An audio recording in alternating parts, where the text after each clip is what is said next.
Well, let's come back to Sami Al Arian, who's in the studio with me. And Sami, what did you think about that argument that Israel might perhaps remove what it sees an obstacle by assassinating an individual, but it might create a longer-term problem for itself? Well, Israel has been using assassination as a tool of statecraft. This has been going on since the 1940s. Most of the Palestinian groups, including Fatah, the top leadership of Fatah, the top leader of Islamic Jihad, the top leader of Hamas, have been assassinated, even the PFLP and others.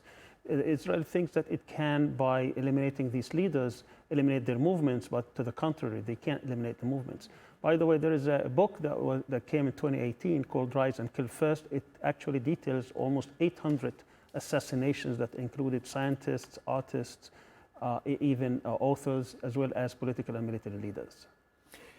What about the peace negotiations, which I mean, everyone's pinning their hopes on those who's in Gaza at the moment? It's the only chance they've got of getting out of this war zone, of trying to escape death. And now they've just seen one of the the key negotiators killed. I mean, what happens to the peace process? Well, Netanyahu killed it a few weeks ago, and today he buried it.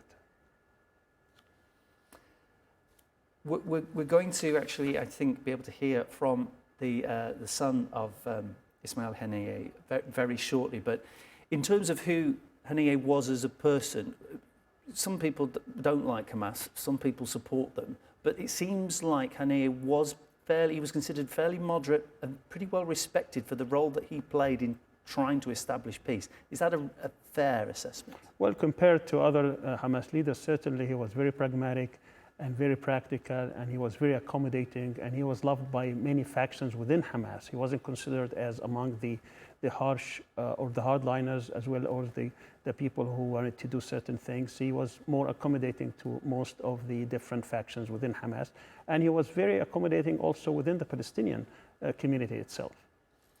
And Haniyeh, who obviously has suffered a lot of loss of his own family members, and we're actually going to be able to, I think, as I mentioned. Let's come back to Sami Al Arian, who's in the studio with me.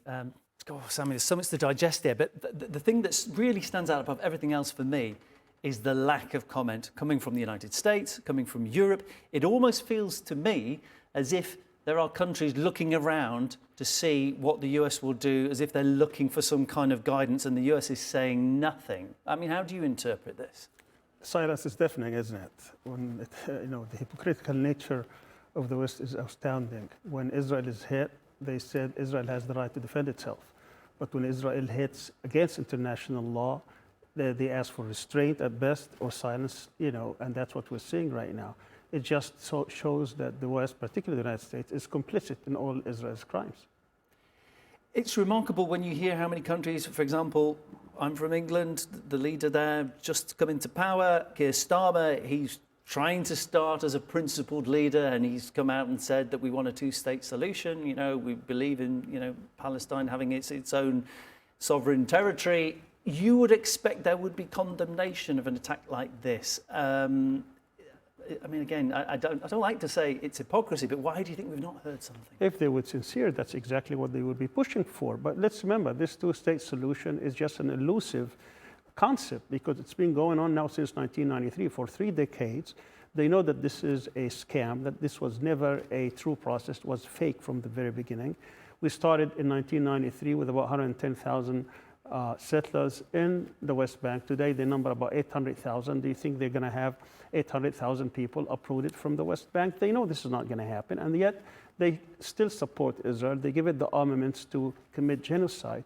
Israel had 2 choices to make, or 3 choices rather, either to be Jewish, as they say, and accept a two-state solution, or become democratic, as they want to call themselves, and that would be the one-state solution with the whole historical Palestine, or choose, the whole land of Palestine, exclude the Palestinians, call themselves democratic and Jewish, and therefore apply apartheid to Palestine. Now they're looking for a 4th solution, because they found out that the world does not accept apartheid, which is ethnic cleansing, so that they can get rid of their demographic Palestinian problem.